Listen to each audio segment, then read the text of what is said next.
Bienvenidos a una emisión más de su noticiero de ABA Televisión. Mi nombre es Cristian Romero y estas son las noticias. Comenzamos en Norteamérica, donde el arzobispo de San Francisco, ante las elecciones que ya vienen en Estados Unidos, dice que la iglesia no es ningún partido político. En noviembre de 2020 habrá elecciones presidenciales en Estados Unidos, un momento delicado para este país y para todo Occidente. En el pasado, el voto de los católicos ha estado dividido más o menos a partes iguales entre candidatos demócratas y republicanos. Salvatore Cordileone, arzobispo de San Francisco, explica por qué los católicos no votan en bloque al mismo candidato. No nos identificamos con una plataforma política porque nuestros valores no vienen de una plataforma política, no se basan en una filosofía política, se basan en una sólida ética de la vida humana, que la persona humana, creada a imagen y semejanza de Dios, tiene una dignidad intrínseca que debe ser respetada en cada etapa de la vida y en cada condición de vida. Aunque no haya candidatos perfectos, los católicos están llamados a participar en la política. Lo recordó también el Papa Francisco en 2015 en el Congreso de Estados Unidos. It is important that today, as in the past, the voice of faith continue to be heard, for it is a voice of fraternity and love, which tries to bring out the best in each person and in each society. En vísperas de cada elección, es tradicional que los obispos de Estados Unidos publiquen un documento para ayudar a los católicos a prepararse para las elecciones. El último se titula Formando la conciencia para ser ciudadanos fieles. Afronta muchas cuestiones, ayudará a pensar sobre estos temas. Hay temas que algunas veces atacan directamente la vida humana, otros minimizan su dignidad o la debilitan. Hace falta pensar sobre estas cuestiones y sobre cómo se desarrollan o qué efecto tendrán. ¿Se ha preguntado qué contienen los archivos del Vaticano sobre el Papa Pío XII? Veamos las claves. Desde principios de marzo, el Vaticano ha puesto a disposición de investigadores las 16 millones de páginas del pontificado de Pío XII, una mole de documentos que ayudarán a comprender mejor su figura, su tiempo y a esclarecer dudas como esta. Algunos se preguntan por qué Pío XII no denunció contundentemente que los nazis estaban persiguiendo a los judíos. Quizá los documentos confirmen o desmientan versiones de estudiosos como Mark Rivlin, que dicen que Pío XII prefirió actuar en secreto y que apoyó al menos 3 complots contra Hitler. Lo cierto es que las condenas de obispos contra el nazismo tuvieron duras represalias tanto para católicos como para no católicos. Un elemento determinante Fue determinante la carta pastoral de los obispos holandeses. Era una protesta contra la persecución de judíos y se leyó en todas las parroquias del país. La respuesta de los nazis fue inmediata. Miles de judíos fueron arrestados. El coronavirus obliga al Vaticano a aplazar 2 grandes eventos sobre economía y educación.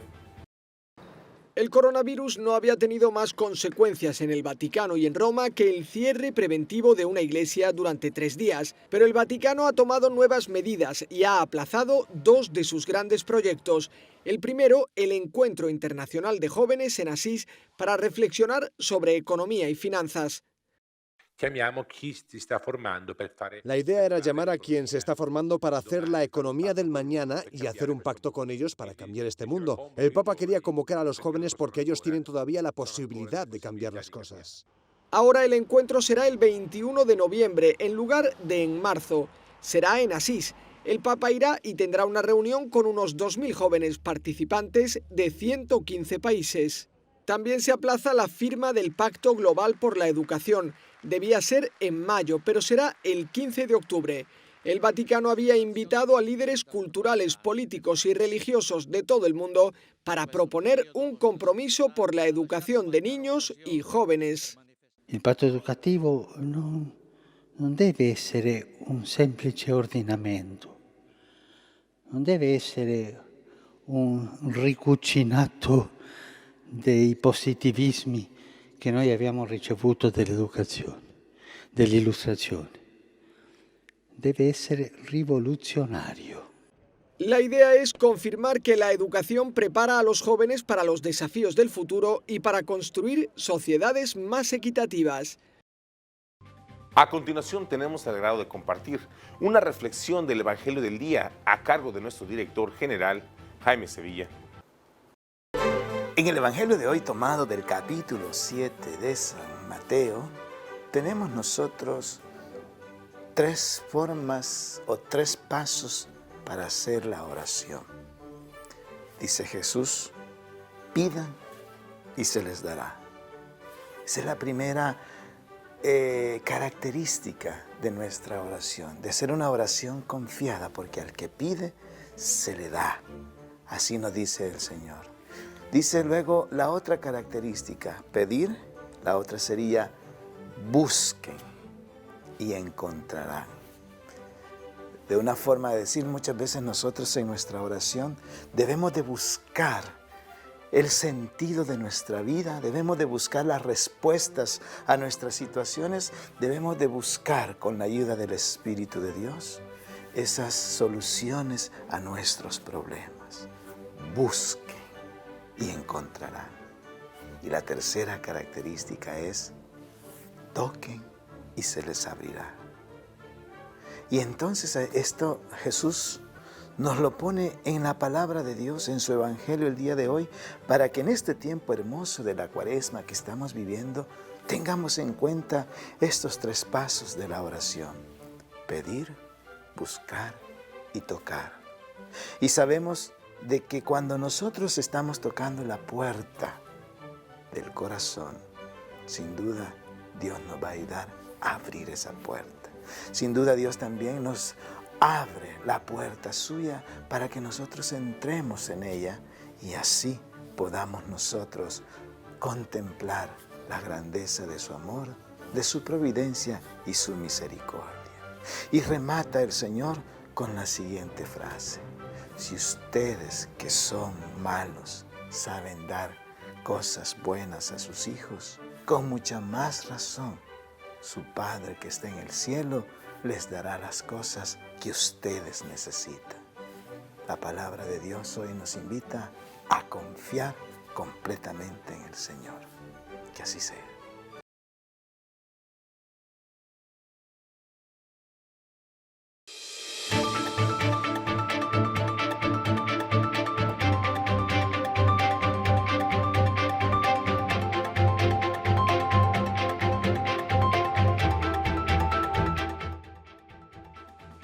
En el campo Provida les compartimos la historia de Liana, que recorre Estados Unidos con un conmovedor mensaje. A los 12 años fui violada por... Liana Rebolledo fue violada a los 12 años. 2 hombres le raptaron en un coche y le amenazaron con un cuchillo. Traumatizada, intentó suicidarse. En el hospital le dijeron que estaba embarazada de 3 semanas. Cuando a mí me dice, no tienes por qué vivir con las consecuencias, no tienes por qué tener al hijo de alguien que no conoces. Tú no sabes qué tipo de genes, tú no sabes qué tipo de sangre, te los van a recordar toda la vida. Tú no entiendes por qué te dicen todo esto. Y él me decía, aborta, acaba con tu problema. Yo me preguntaba, si yo aborto, a mí se me va a olvidar este dolor, no me voy a acordar de lo que me hicieron, ya voy a poder dormir, ya voy a poder salir a la calle. Una enfermera le dijo que escuchara los latidos del corazón de su bebé. En ese momento, Liana se dio cuenta de lo que tenía en su vientre era realmente una nueva vida. Para ella, su hija Janet es la esperanza que necesitaba para salir adelante. Fue ella quien le devolvió la alegría y quien le hizo superar el drama que vivió. Sí, todas las mujeres tenemos el derecho a decidir en dónde queremos vivir, con quién queremos casarnos o qué queremos estudiar, pero no tenemos el derecho de quitarle la vida a un ser humano que no tiene voz para defenderse. Con su impactante historia, Liana recorre Estados Unidos explicando el valor de la vida. Ahora nos vamos a Europa, donde en Toledo, España, la Semana Santa es como la pequeña Jerusalén hispánica. Ciudad de Reyes y Ciudad del Corpus. En esta ciudad amurallada y rodeada por el río Tajo, se la llama la Pequeña Jerusalén precisamente por esto. Tenemos las 21 procesiones de Semana Santa, el misterio pascual, Cristo muerto y resucitado, todas tienen que salir y procesionar por el casco histórico. Ahí lo veis, la aguja gótica de la catedral, el alcázar, todo lo que es el casco histórico, sede canónica de muchas de las cofradías. Desde aquí queremos invitaros a vivir estos días santos y vivir desde el Domingo de Ramos, que sale la borriquita, pasando por el Cristo de la Humildad, la Virgen de las Angustias, el Cristo Redentor, así el Cristo de los Ángeles, el Cristo también cautivo en el polígono, hasta llegar al triunfo de la resurrección en la gran vigilia pascual para todos católicos. Semana Santa de Toledo, anticipo de la Jerusalén del cielo. Y en Santander, la Semana Santa es una catequesis. En las parroquias tenemos una costumbre y es de intentar que los oficios de la Semana Santa, tanto el Domingo de Ramos, el Jueves Santo, el Viernes y la Vigilia Pascual, sean celebraciones en las que colaboren muchísimas personas para que sientan de verdad lo que significa celebrar la Semana Santa. Es una gran catequesis. Yo estoy convencido que una persona un poco alejada de la Iglesia, si realmente se introduce en el misterio, en la celebración propia de lo que significa el Domingo de Ramos, lo que significa el jueves con el lavatorio de pies de Jesús, el sacramento del orden sacerdotal, de la Eucaristía, adora la cruz, después de haber visto todo lo que Jesús ha hecho por nosotros, por puro amor, realmente estoy convencido que es la mejor catequesis con la que Jesús puede ganar nuestro corazón. También tenemos costumbre, por ejemplo, en la Vigilia Pascual, entregar el credo a los niños que van a hacer su primera comunión y ese mismo día renuevan las promesas del bautismo. Considero que no hay mejor día para hacerlo que el día de la Vigilia Pascual. En cuanto a la Semana Santa de la ciudad de Santander, tenemos como característica este curso especialmente potenciado por una carta pastoral de nuestro obispo, el fortalecer el tema de la formación. La procesión de Semana Santa no solamente es hacer fe pública de aquel en quien creemos, el motor de nuestra vida, que es Jesucristo muerto y resucitado, sino también debemos estar formados para dar razón de nuestra fe. Hay una alerta en Latinoamérica por el coronavirus. En América Latina todavía hay pocas personas afectadas por el coronavirus. No obstante, Colombia incrementó este lunes el riesgo del virus de moderado a alto. Y es que la Organización Mundial de la Salud considera que el riesgo de propagación mundial del virus es muy alto. Además, hay 3 países de la región que han reportado tener una transmisión local que no es importada. Pero no se trata de crear una situación de alarma, sino de prevenir. Yo creo que eso es como dice, espantando a todo el mundo, ¿no? Porque ahora todo el mundo lleva tapabocas. No, es que lo que pasa es que uno tiene que bañarse las manos cuando llega a la casa, cuando todo, es decir, aseo. En Ecuador se han registrado por el momento 7 casos confirmados de coronavirus. La demanda de mascarillas y desinfectantes se ha multiplicado, pero desde el Ministerio de Sanidad intentan afrontar la situación con tranquilidad.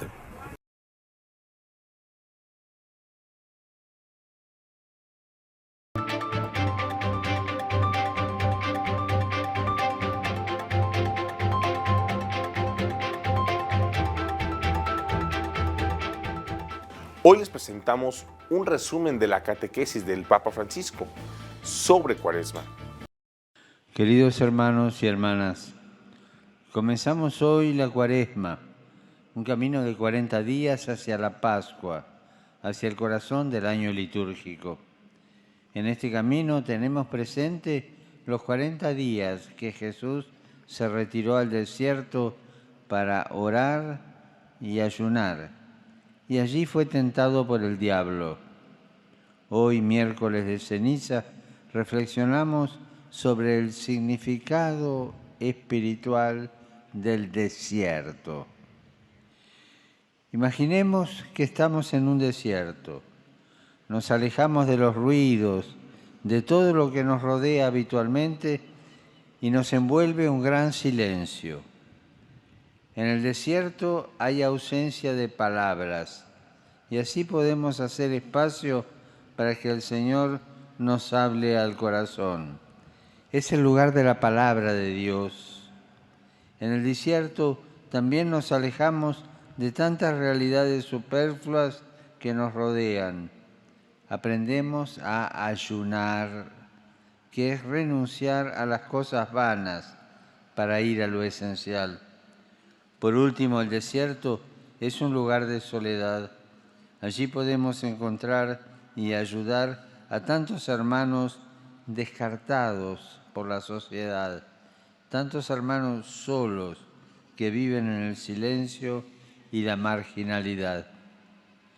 El camino a través del desierto cuaresmal es un tiempo propicio en nuestra vida para apagar la televisión y abrir la Biblia, para desconectarnos del celular y conectarnos al Evangelio, para renunciar a tanto palabrerío, a tanta crítica inútil, para estar más tiempo con el Señor y dejar que transforme nuestro corazón.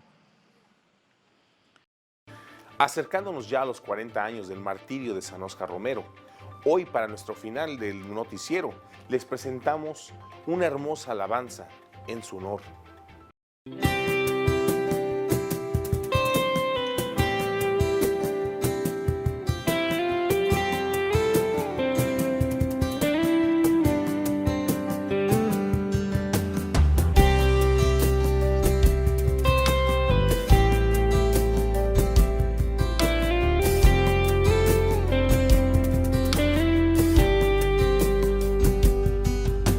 Amaste al Padre con un corazón de niño, con amor apasionado a Cristo y su iglesia. Y aunque tu corazón padeció la incomprensión, el rechazo y la traición, hasta entregar la vida, escucha el llanto y los lamentos que hoy suben hasta el cielo. Escucha el clamor de este pueblo que aún te ama, Monseñor.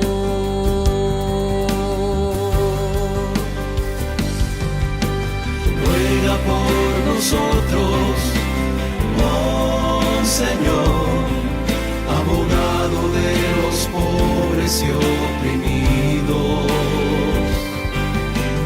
Ruega por nosotros,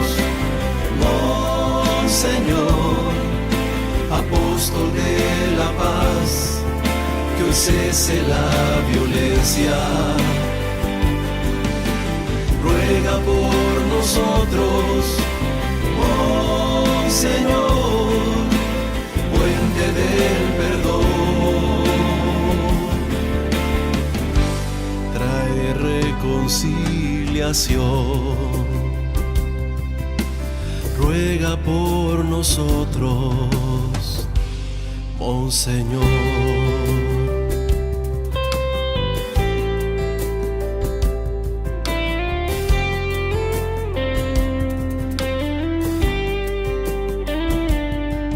Caminaste con los pobres y los desamparados, consolándole en sus penas con palabras de aliento.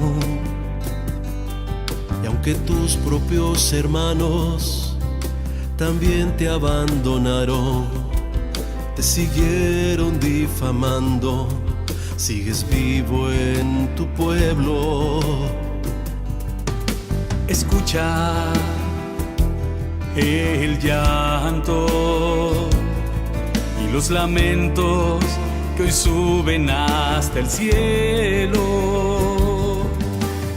Escucha el clamor de este pueblo que aún te ama, Monseñor.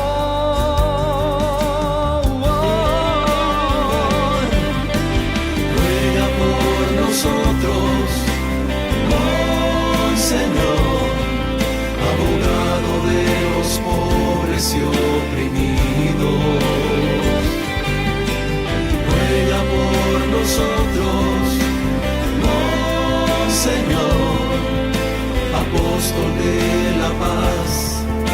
hoy cese la violencia. Ruega por nosotros, oh Señor, puente del perdón. Trae reconciliación.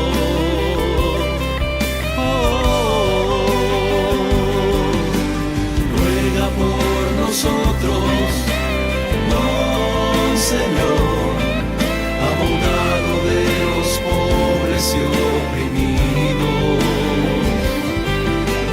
ruega por nosotros, oh Señor, apóstol de la paz, que hoy cese la violencia, ruega por nosotros.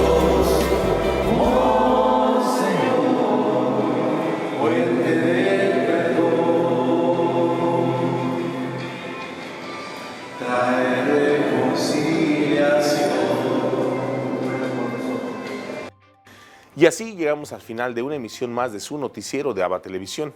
Muchas gracias por su preferencia y continúe con nuestra programación. Recuerde que ya estamos en las redes sociales, en Roku, Amazon Fire y en Multivisión por cable de Guatemala. Ahí nos vemos y que Dios les bendiga.